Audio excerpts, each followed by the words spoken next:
Oke, mari kita berdoa. Tuhan Yesus, terima kasih.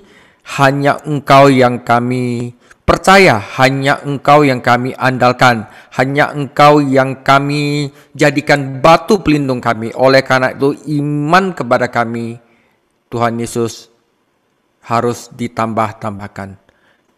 Tuhan Yesus, tambahkanlah iman-iman kami, juga beri kami pengertian akan firman hari ini, Tuhan Yesus.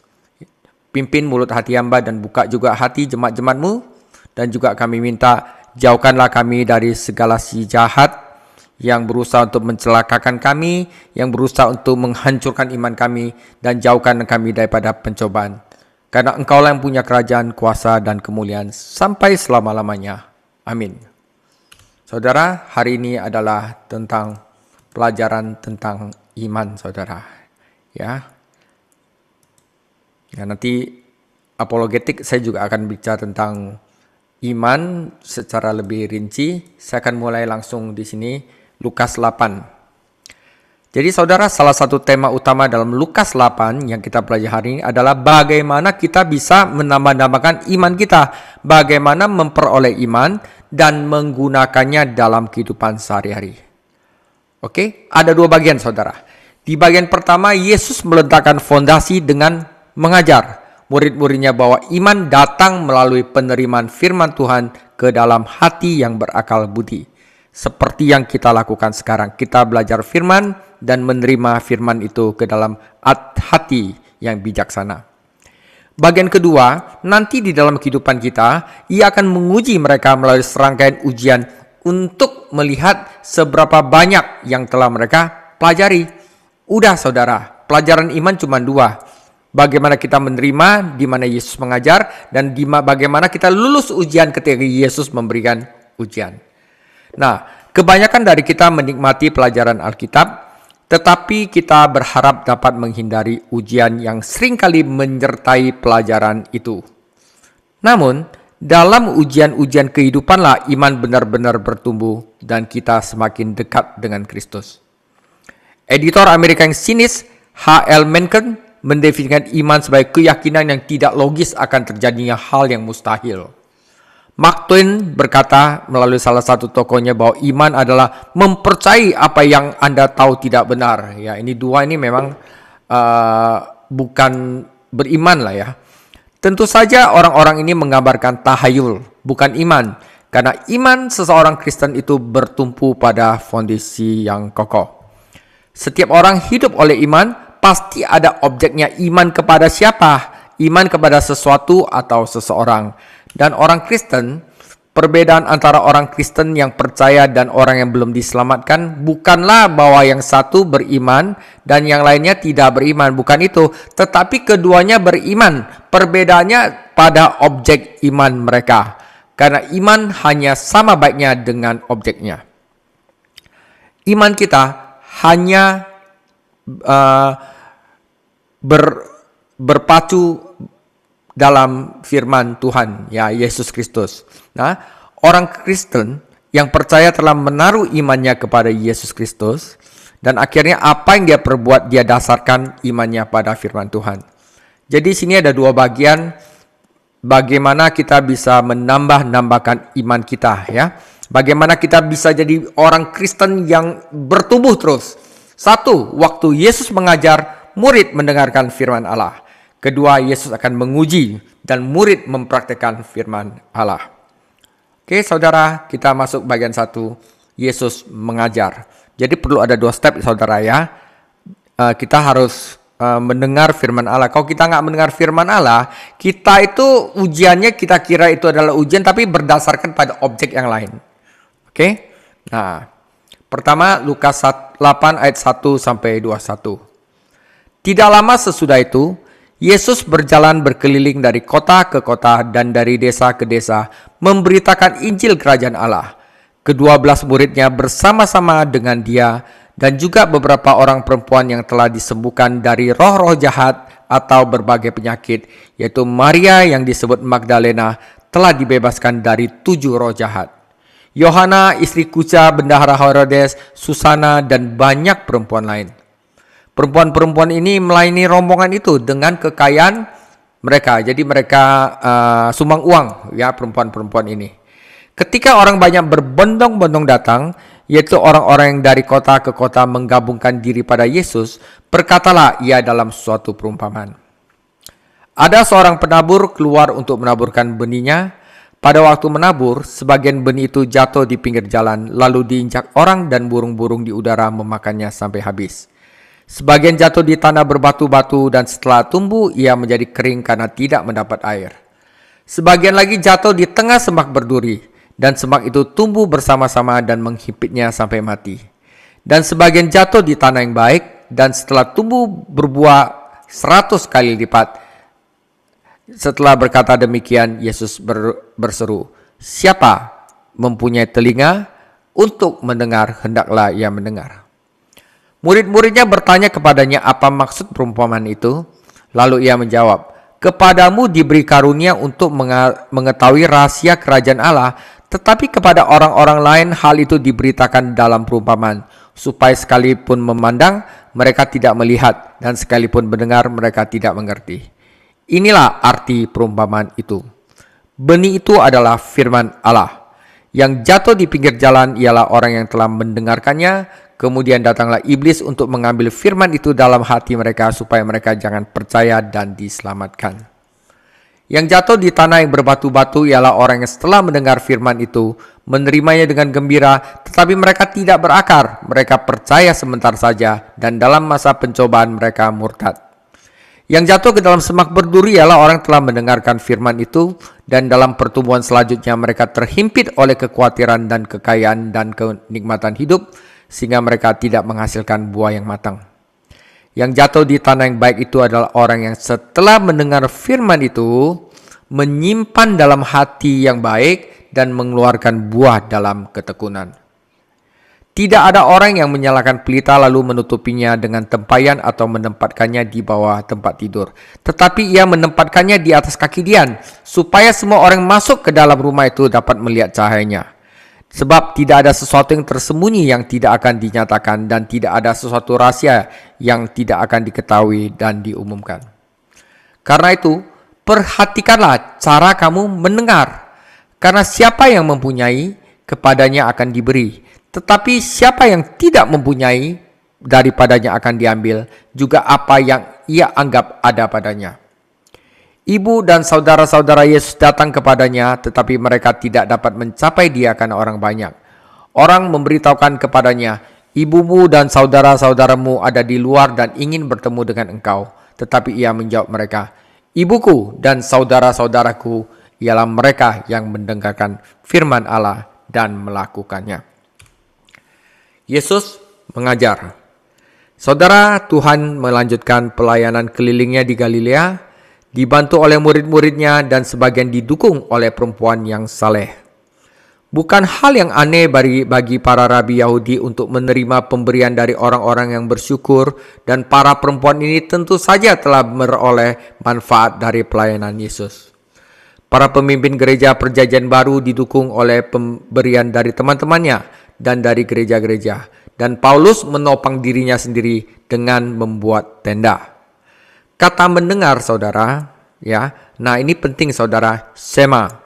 Kata mendengar atau dalam bahasa Ibrani sema digunakan 9 kali dalam bagian ini. Maknanya itu jauh dari sekedar mendengar. Mendengar di sini artinya mendengar dengan memahami dan penerimaan rohani. Ya, mempraktekkannya dan menjadikan itu prinsip hidupnya. Itu kata shema, mendengar. Jadi, iman timbul dari pendengaran dan pendengaran oleh firman Kristus. Dengan mengingat hal ini, kita dapat memahami 3 nasihat yang Yesus berikan kepada para pengikutnya. 1. Mendengar dan menerima firman.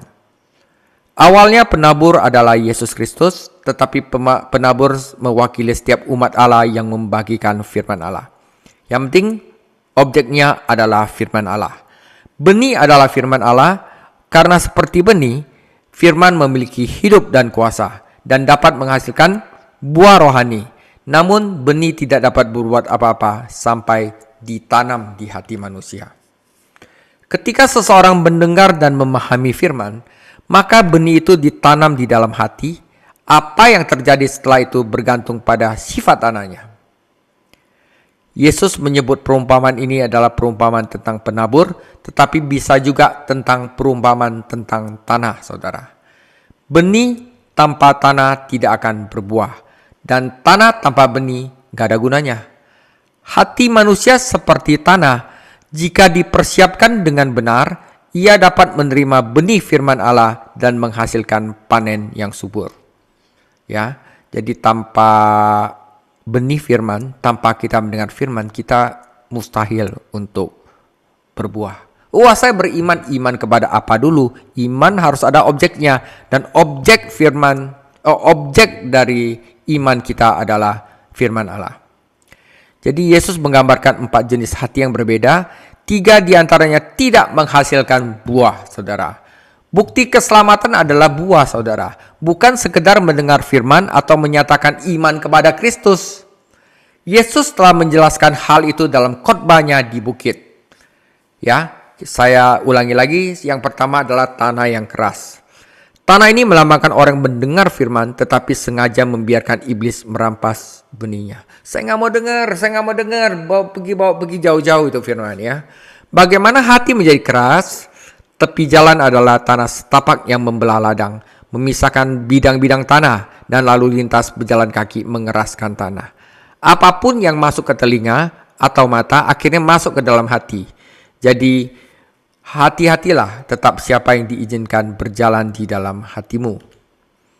Kedua adalah tanah yang dangkal, yang tanahnya dikit aja ya. Cuman lembek dikit tapi semuanya keras dalamnya. Tanah ini mendengarkan pendengar yang emosional, yang cepat menanggapi pesan. Tapi minatnya memudar dan ia tidak melanjutkan. Saudara, di banyak bagian tanah suci Anda menemukan substrantum batu kapur yang tertutup lapisan tipis tanah. Tunasnya dapat tumbuh, tetapi akarnya tidak dapat terbenam dan matahari mengeringkan tanaman yang tak berakar. Matahari itu melambangkan ujian yang datang kepada semua orang percaya untuk membuktikan iman mereka. Matahari baik bagi tanaman jika mereka berakar. Penganiayaan dapat memperdalam akar seorang Kristen sejati, tetapi hanya menyingkapkan kedangkalan orang Kristen yang palsu. Oke. Ketiga adalah tanah yang berduri-duri yang padat, saudara. Tanah ini menggambarkan orang tidak bertobat dan menyiangi hal-hal yang menghalangi panen. Ada cukup tanah sebenarnya agar akar dapat terbenam, tetapi tidak cukup ruang bagi tanaman untuk tumbuh dan menghasilkan buah. Tanaman ini terdesak dan buahnya tercekik oleh kekhawatiran, kekayaan, dan kesenangan hidup.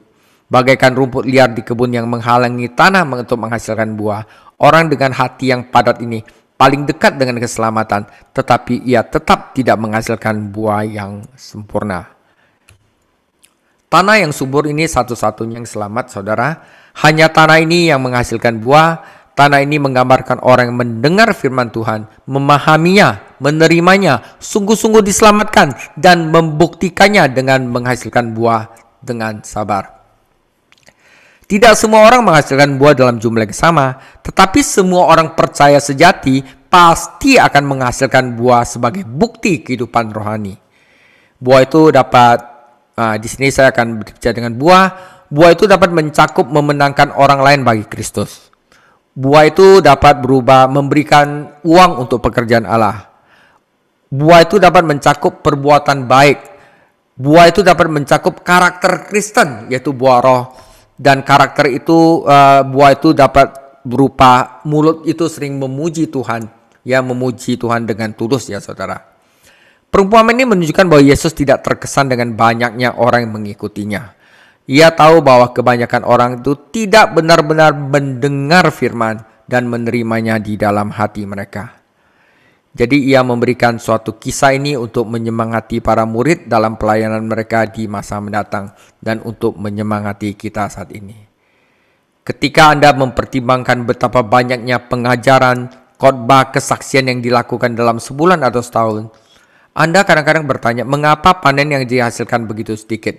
Kesalahannya bukan terletak pada penabur atau benihnya. Masalahnya ada di dalam tanahnya. Hati manusia tidak akan tunduk kepada Allah, bertobat, menerima firman, dan diselamatkan. Iman pertama-tama datang kepada telinga yang mendengar, bukan kepada pikiran yang berpikir, kata A.W. Tozer, seorang pendeta dan penulis yang sering dikutip. Iman bukanlah soal IQ atau pendidikan, melainkan bagaimana kita mempersiapkan hati dengan rendah hati untuk menerima kebenaran Allah. Orang bijak dan orang bijaksana buta terhadap kebenaran yang mudah dipahami oleh anak-anak kecil. Kalau hatinya enggak siap, ya hatinya kalau udah enggak suka, ya dia mau pakai cara apa juga tetap aja hasilnya begitu, ya. Kedua adalah tentang mendengarkan dan membagikan firman. Para murid bingung karena Yesus mengajar dalam perumpamaan, sehingga mereka meminta penjelasan kepadanya. Jawabannya tampaknya menyiratkan bahwa ia menggunakan perumpamaan untuk menyembunyikan kebenaran dari orang banyak, tetapi justru sebaliknya. Lukas 8 ayat 16-18 memperjelas hal itu. Ajarannya adalah terang yang harus dibiarkan bersinar agar orang berdosa dapat diselamatkan. Kata perumpamaan itu artinya menempatkan di samping.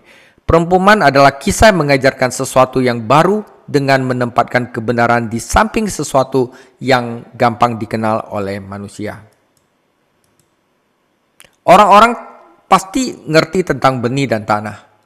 Seringkali perumpamaan tentang penabur harusnya bisa membuat orang ngerti. Tetapi kalau mereka itu acuh tak acuh dan sombong, gak berpikir, orang itu akan mengabaikannya. Setelah mereka mengabaikannya, mereka tidak akan mengerti tentang perumpamaan penabur. Jadi perumpamaan Tuhan kita membangkitkan minat orang-orang tertarik. Sebuah perumpamaan dimulai dengan gambaran yang familiar bagi pendengar. Namun ketika Anda mempertimbangkan dengan seksama, gambaran itu menjadi cermin di tempat Anda melihat diri Anda. Dan banyak orang tidak suka melihat diri mereka sendiri. Hal ini menjelaskan mengapa beberapa pendengar Tuhan Yesus menjadi marah ketika mereka mendengar perumpamannya dan bahkan mencoba membunuhnya. Namun jika kita melihat diri kita sendiri sebagai orang berdosa, bukan yang orang merasa benar, ya, kita akan merasa, waduh, saya tanahnya seperti ini. Wah, saya butuh dan saya harus minta pertolongan. Maka cermin itu menjadi jendela tempat kita melihat Tuhan Yesus dan kasih karunia-Nya. Untuk memahami sebuah perumpamaan dan mendapatkan manfaat darinya, menuntut saudara jujur dalam diri sendiri dan kerendahan hati di pihak kita. Dan banyak pendengar Tuhan kita tidak memiliki keduanya. Ya, mendengar dan memahami firman Tuhan adalah hal yang serius. Karena itu, hal ini mewajibkan kita untuk membagikan firman itu kepada orang lain. Setiap orang menerima benih kemudian menjadi penabur, pembawa terang dan penyampai kebenaran Allah. Saudara, jika kita egois, kita menyimpannya untuk diri sendiri, kita akan kehilangan. Tetapi jika kita membagikan, kita akan menerima lebih banyak. Oke.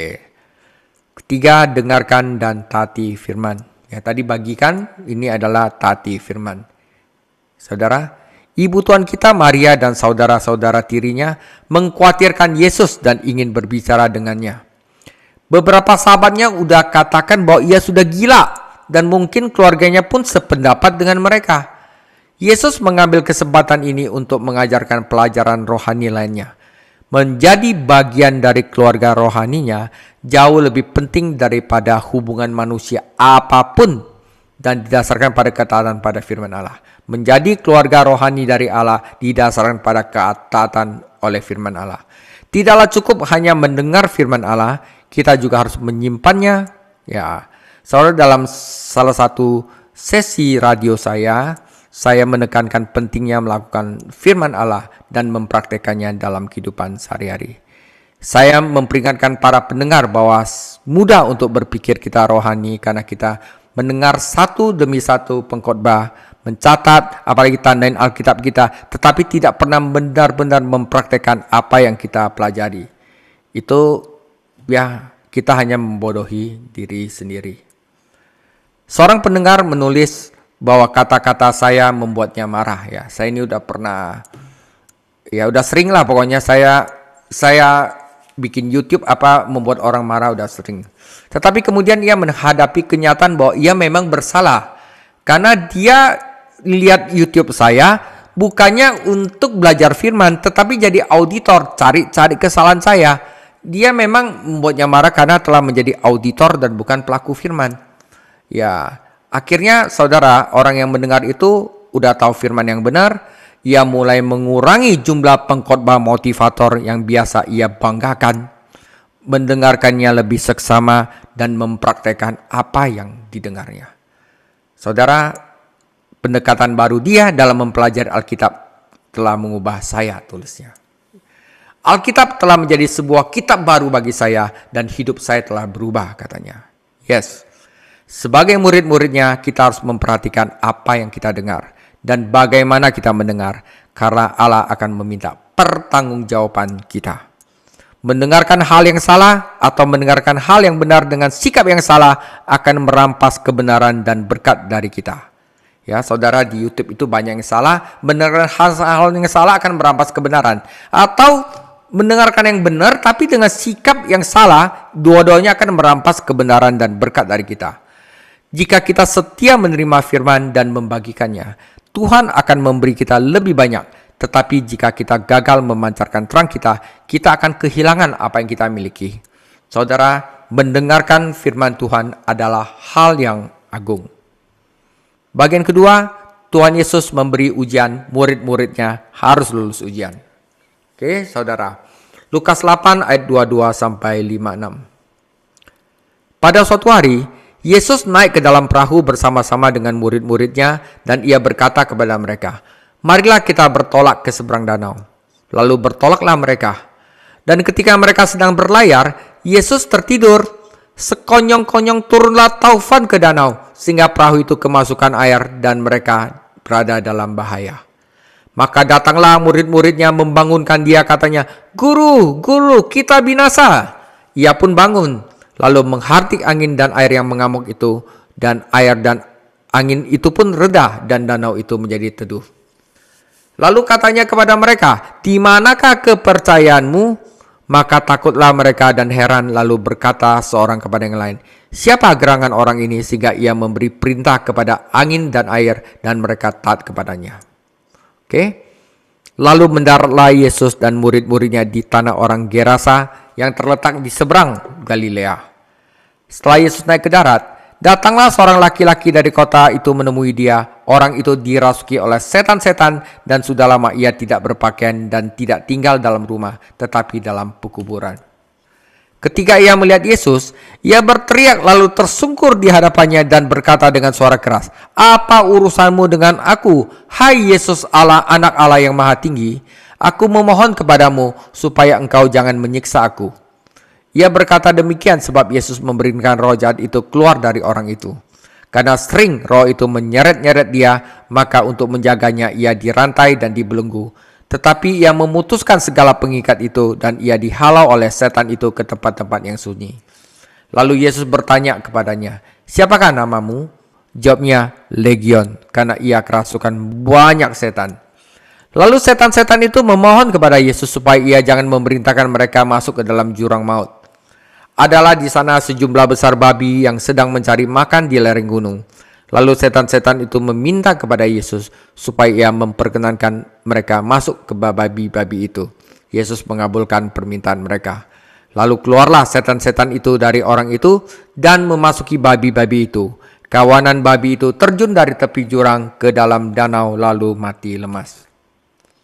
Setelah penjaga-penjaga babi itu melihat apa yang terjadi, mereka lari lalu menceritakan hal itu di kota dan di kampung-kampung sekitarnya. Dan keluarlah orang-orang untuk melihat apa yang terjadi. Mereka datang kepada Yesus dan mereka menjumpai orang yang telah ditinggalkan setan-setan itu duduk di kaki Yesus. Ia telah berpakaian dan sudah waras. Maka takutlah mereka. Orang-orang telah melihat sendiri hal itu memberitahukan kepada mereka bagaimana orang dirasuk setan itu telah diselamatkan. Lalu seluruh penduduk daerah Gerasa meminta kepada Yesus supaya ia meninggalkan mereka, sebab mereka sangat ketakutan. Maka naiklah ia ke dalam perahu, lalu berlayar kembali. Dan orang yang telah ditinggalkan setan-setan itu meminta supaya ia diperkenankan menyertainya. Tetapi Yesus menyuruh dia pergi, katanya, "Pulanglah ke rumahmu dan ceritakanlah segala sesuatu yang telah diperbuat Allah atasmu." Orang itu pun pergi mengelilingi seluruh kota dan memberitahukan segala apa yang telah diperbuat Yesus atas dirinya. Ketika Yesus kembali, orang banyak menyambut dia sebab mereka semua telah menanti-nantikan dia. Maka datanglah seorang yang bernama Yairus, ia adalah kepala rumah ibadat. Sambil tersungkur di depan kaki Yesus, ia memohon kepadanya supaya Yesus datang ke rumahnya. Karena anaknya perempuan yang satu-satunya kira-kira berumur 12 tahun hampir mati. Dalam perjalanan ke situ, Yesus didesak orang-orang banyak. Adalah seorang perempuan yang sudah 12 tahun menderita pendarahan dan yang tidak berhasil disembuhkan oleh siapapun. Ia maju mendekati Yesus dari belakang dan menjamai jumbai jubahnya, dan seketika itu juga berhentilah pendarahannya. Lalu kata Yesus, "Siapa yang menjamah aku?" Dan karena tidak ada yang mengakuinya, berkatalah Petrus, "Guru, orang banyak mengerumuni dan mendesak engkau." Tetapi Yesus berkata, "Ada seseorang yang menjamah aku, sebab aku merasa ada kuasa yang keluar dari tubuhku." Ketika perempuan itu melihat bahwa perbuatannya itu ketahuan, ia datang dengan gemetar, tersungkur di depannya dan menceritakan kepada orang banyak apa sebabnya ia menjamah dia, dan bahwa ia seketika itu juga menjadi sembuh. Maka katanya kepada perempuan itu, "Hai anakku, imanmu telah menyelamatkan engkau, pergilah dengan selamat." Ketika Yesus masih berbicara, datanglah seorang dari keluarga kepala rumah ibadat dan berkata, "Anakmu sudah mati, jangan lagi engkau menyusah-nyusahkan guru."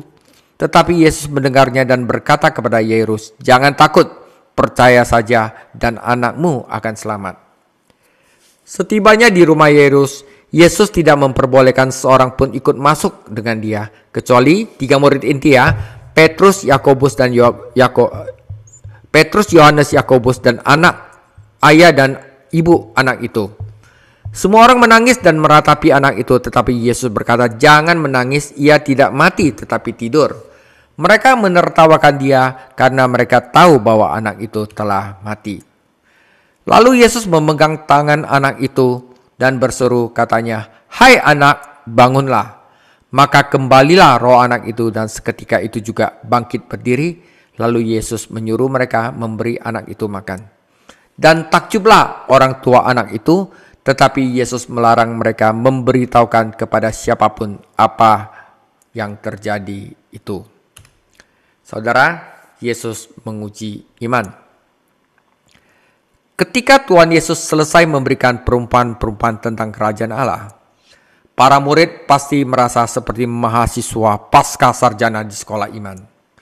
Mereka kini memahami misteri yang tersembunyi dari para ahli Taurat dan Rabi, bahkan dari Nabi Perjanjian Lama yang tidak mereka sadari. Dan kita pun demikian, bahwa iman harus diuji sebelum dapat dipercaya. Mempelajari kebenaran rohani yang baru adalah satu hal, tetapi mempraktekkan kebenaran itu dalam kehidupan sehari-hari adalah hal yang berbeda. Setan tidak peduli seberapa banyak kebenaran Alkitab yang kita pelajari selama kita tidak menghidupinya. Kebenaran yang hanya ada di kepala hanyalah akademis belaka dan tidak akan pernah masuk ke hati sampai kita dipraktekkan dengan kemauan. Melakukan kehendak Allah dengan segenap hati adalah apa yang Allah inginkan dari anak-anaknya. Ya, saudara, Efesus 6 ayat 6. Jadi ada orang berkata, "Tuhan, Tuhan, Tuhan." Ya, "Saya tidak kenal engkau," kata Tuhan. Ya, orang yang aku kenal adalah orang yang melakukan kehendak Bapa. Orang yang melakukan kehendak Bapa adalah orang yang membaca firman Tuhan dan melaksanakannya. Titik. Jadi setan tahu bahwa kebenaran akademis tidak berbahaya, tetapi kebenarannya aktiflah yang berbahaya. Perhatikan Tuhan Yesus saat dia menghadapi 4 tantangan iman dan tampil sebagai pemenang. Umatnya menghadapi tantangan yang sama saat ini juga dan dapat mengatasinya dengan iman, saudara ya. 1, tentang keadaan yang berbahaya.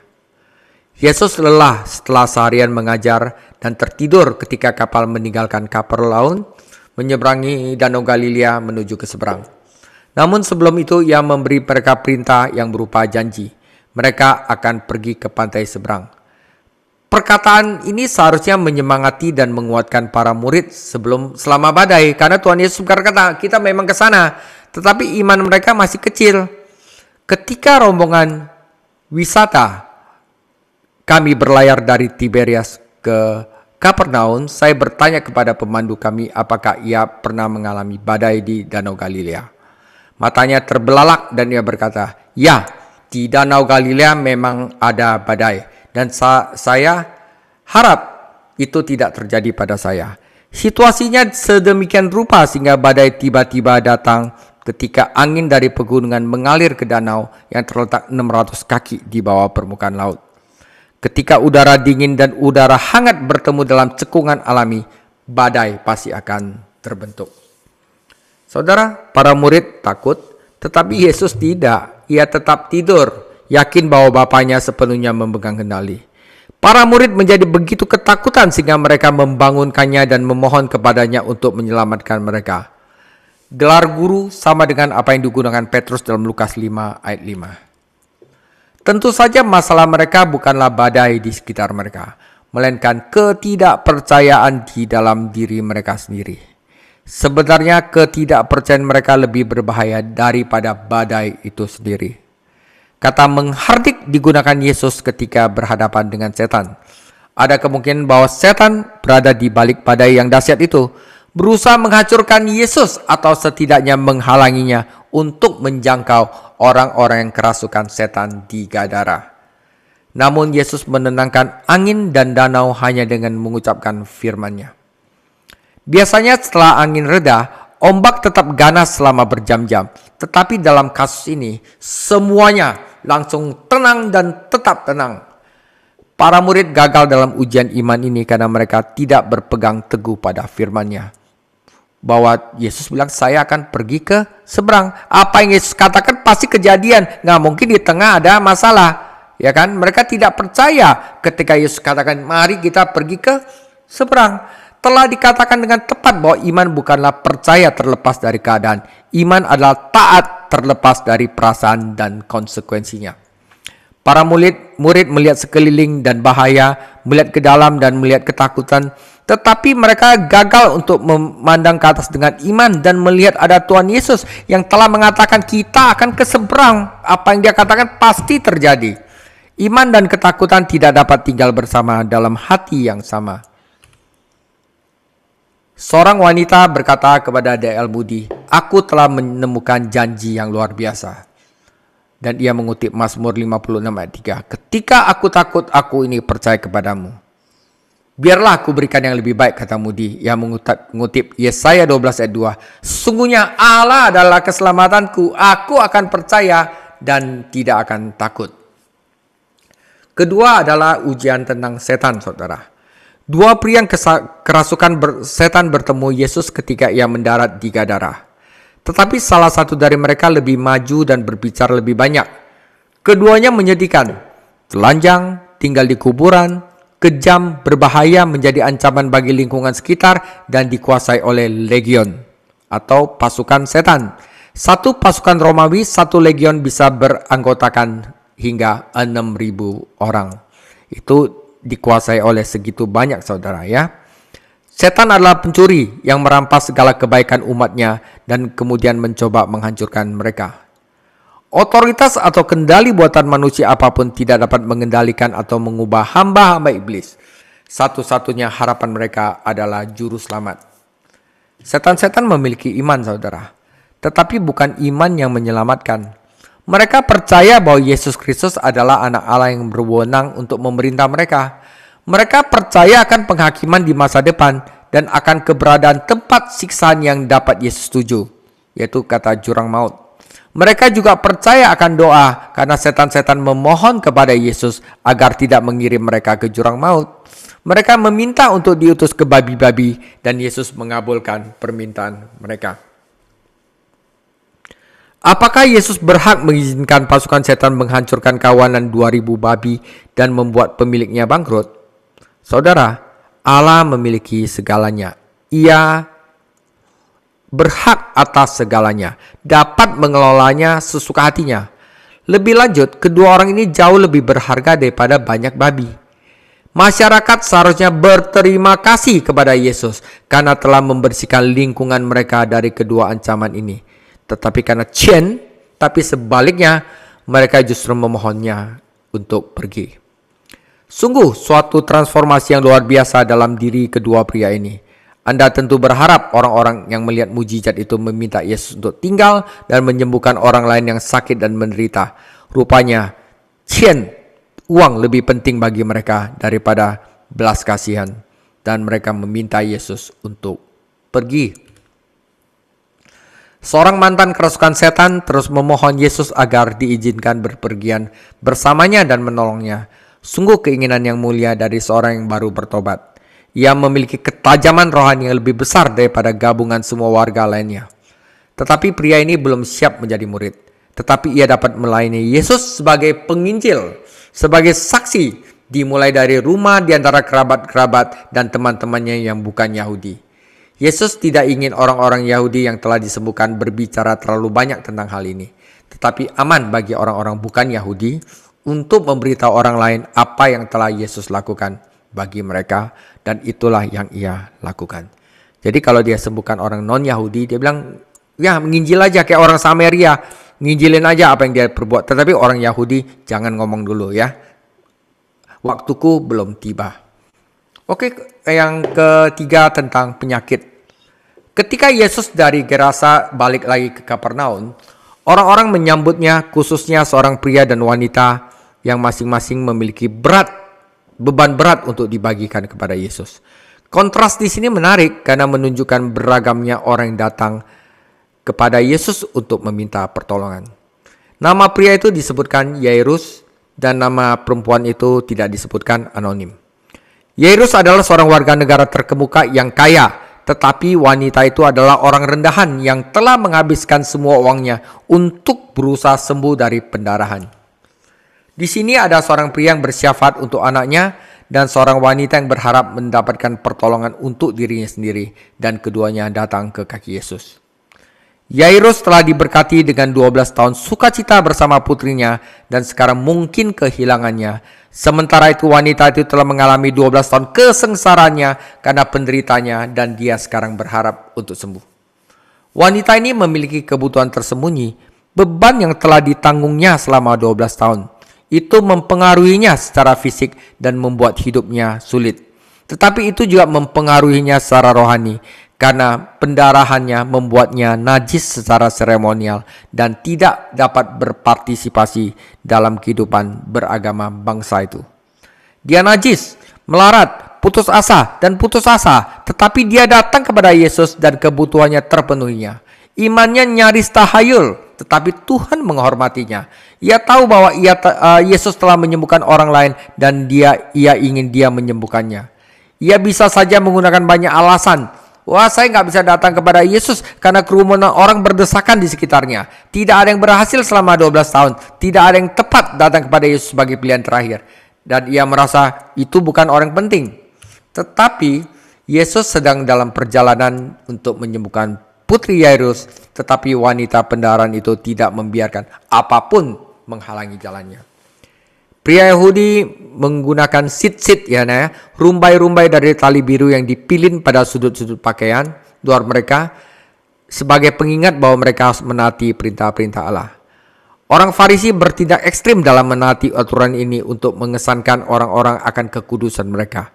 Mengapa perempuan ini memilih untuk menyentuh bagian jubahnya ini, kita tidak tahu. Tapi Yesus tahu seorang beriman telah menyentuhnya dan telah disembuhkan oleh kuasanya. Penyembuhan itu terjadi seketika dan tuntas. Mengapa Tuhan memintanya untuk bersaksi di depan umum? Bukankah ini memalukan baginya? Sama sekali tidak. Pertama-tama pengakuan di depan umum adalah demi dirinya. Itu adalah kesempatan baginya untuk mengakui Kristus dan memuliakan Allah. Seandainya ia menyelinap di antara orang banyak, ia tidak akan bertemu Yesus secara pribadi atau mendengar firman-Nya yang meyakinkan dan menghibur. Namun pengakuannya juga menjadi penyemangat bagi Yairus yang segera mendengar bahwa putrinya telah meninggal. Ya, Yesus baru menyembuhkan orang pendarahan. Tapi mungkin juga ia ingin menyalahkan perempuan itu karena perempuan ini dia datang terlambat. 12 tahun pencobaan yang telah dialami perempuan itu telah berakhir, dan Kristus yang sama menolongnya juga akan menolong Yairus. Ia menjadi kesaksian akan kuasa iman. Memang ia tidak menunjukkan iman yang besar, tetapi Kristus menghargainya dan menyembuhkan tubuhnya.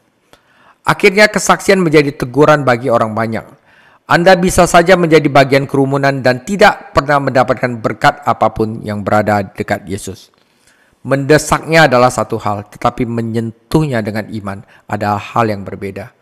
Kita mungkin tidak memiliki iman yang kuat, tetapi kita memiliki juru selamat yang kuat dan dia menanggapi bahkan sentuhan di ujung jubahnya, saudara. Seorang penemu kloroform, Sir James Simpson sedang sekarat. Seorang teman berkata kepadanya, "Anda akan segera beristirahat di pangkuannya." Simpson dengan rendah hati menjawab, "Saya tidak tahu apakah saya bisa melakukan itu, tetapi saya rasa saya telah memegang ujung jubahnya." Saudara, setelah penyakit, kita tes iman dari keadaan, setan, penyakit, sekarang tentang kematian ya. Yesus sedang menguji. Kepala sinagoga adalah penatua yang bertanggung jawab atas pelayanan umum dan pemeliharaan fasilitas. Ya, gembala dari gereja lah. Ia memastikan orang-orang ditunjuk untuk berdoa, membaca kitab suci, dan menyampaikan khotbah. Ia memimpin para penatuan sinagoga, dan biasanya itu orang terkenal dan kaya. Dibutuhkan kerendahan hati dan keberanian bagi Yairus untuk mendekati Yesus dan meminta bantuannya. Karena pada saat itu, bos-bos dia, para pemimpin agama Yahudi, sedang merencanakan untuk membunuh Yesus. Ketika Yairus meninggalkan rumah, putrinya sakit parah hingga hampir mati. Ketika Yesus meninggalkan kerumunan untuk pergi bersamanya, putrinya telah meninggal.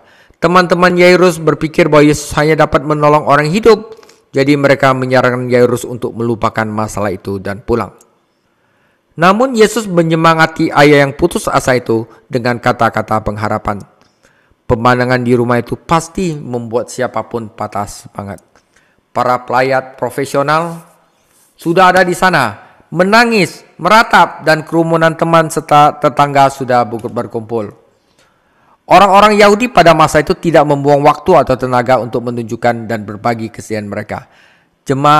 Jenazah almarhum akan dikuburkan pada hari yang sama setelah dimandikan dan diurapi. Yesus mengambil alih situasi dan menyuruh orang banyak untuk berhenti menangis karena gadis itu tidak mati tetapi tidur. Tentu saja dia mati karena rohnya telah meninggalkan tubuhnya. Tetapi bagi Yesus, kematian hanyalah tidur. Gambaran ini sering digunakan dalam perjanjian baru untuk menggambarkan kematian orang percaya. Tidur adalah pengalaman normal yang tidak kita takuti. Kita seharusnya tidak takut akan kematian. Tubuhlah yang tidur, bukan roh. Karena roh orang percaya pergi bersama Kristus. Pada saat kebangkitan, tubuh akan dibangunkan dan dimuliakan. Dan umat Allah akan berbagi gambar Kristus. Para pelayat mentertawakan Yesus karena mereka tahu gadis itu telah mati dan bahwa kematian adalah final. Namun mereka gagal menyadari bahwa Yesus adalah kebangkitan dan hidup. Bukankah dia telah membangkitkan anak janda itu dari antara orang mati? Bukankah dia telah memberitahu Yohanes Pembaptis bahwa orang mati sedang dibangkitkan? Rupanya para pelayat ini tidak mempercayai laporan ini dan menganggap Yesus bodoh. Jadi dia mengusir mereka semua. Situasi ini terlalu lembut dan istimewa baginya untuk membiarkan puluhan penonton yang tidak percaya menonton. Suruh pergi aja. Ia membawa orang-orang percaya. Ia membawa orang tua dan 3 muridnya, Petrus, Yakobus, dan Yohanes, dan bersama-sama mereka memasuki ruangan tempat gadis kecil itu terbaring mati. Ia memegang tangannya dan berbicara dalam bahasa Aram. "Talitakum," gadis kecil, bangunlah. Ya, dan Petrus juga suatu hari berkata, "Tabitakum." Ya, Kisah Para Rasul 9 dan 40. Ini bukan rumus ajaib, bukan kalau misalnya Pak Hari AB ngomong talitakum siapapun hidup, bukan. Merupakan firman perintah dari Tuhan atas kehidupan dan kematian. Rohnya kembali ke tubuh dan ia bangkit dan mulai berjalan mengelilingi ruangan. Yesus memberitahu mereka untuk memberinya sesuatu untuk dimakan, karena kemungkinan besar selama sakitnya ia hanya makan sedikit atau tidak makan sama sekali. Yesus juga memerintahkan mereka untuk tidak menyebarkan berita itu, tetapi berita itu tetap tersebar. Saudara, kebangkitan adalah gambaran tentang bagaimana Yesus Kristus menyelamatkan orang berdosa yang terhilang dan membangkitkan mereka dari kematian rohani. Injil mencatat 3 kebangkitan semacam itu, meskipun Yesus mungkin melakukannya lebih banyak lagi. Dalam setiap kejadian, orang yang dibangkitkan memberikan bukti kehidupan. putra janda mulai berbicara, putri Yairus berjalan dan makan, dan Lazarus dilepaskan dari kain kafannya. Ketika seorang berdosa yang telah terhilang dibangkitkan dari kematian, Anda dapat mengetahuinya dari ucapannya, cara hidupnya, selera makannya, dan pakaian gantinya. Anda tidak dapat menyembunyikan kehidupan. Penutup, saudara. Petrus, Yakobus, dan Yohanes mendampingi Yesus dalam 3 kesempatan khusus, dan inilah yang pertama. Yang kedua adalah di Gunung Transfigurasi, dan yang ketiga adalah Taman Getsemani. Jadi di dalam mujizat kebangkitan, di dalam kemuliaan Yesus, dan dalam persiapan kematiannya. Campbell Morgan telah menunjukkan bahwa setiap peristiwa ini berkaitan dengan kematian, dan bahwa ketiga murid tersebut harus memetik pelajaran berharga tentang Yesus dan kematian dari pengalaman-pengalaman ini. Di rumah Yairus, mereka belajar bahwa Yesus menang atas kematian. Di Bukit Transfigurasi, mereka menemukan bahwa dia akan dimuliakan melalui kematiannya. Dan di dalam Taman Getsemani, mereka akan melihat bahwa dia diserahkan kepada kematian. Saudara, Yakobus adalah yang pertama dari 12 yang mati. Yohanes adalah yang terakhir yang mati. Dan kematian Petrus telah dinubuatkan oleh Yesus. Oleh karena itu, ketiga murid utama ini membutuhkan pelajaran-pelajaran ini. Imannya harus kuat. Dan kita juga membutuhkannya. Iman semacam ini saat-saat ini. Yesus adalah kebangkitan dan hidup. Barang siapa percayanya, kita nggak perlu takut mati lagi. Amin, saudara. Dan kita akan lanjutkan minggu depan ke pelayanan yang beragam. Tuhan Yesus memberkati.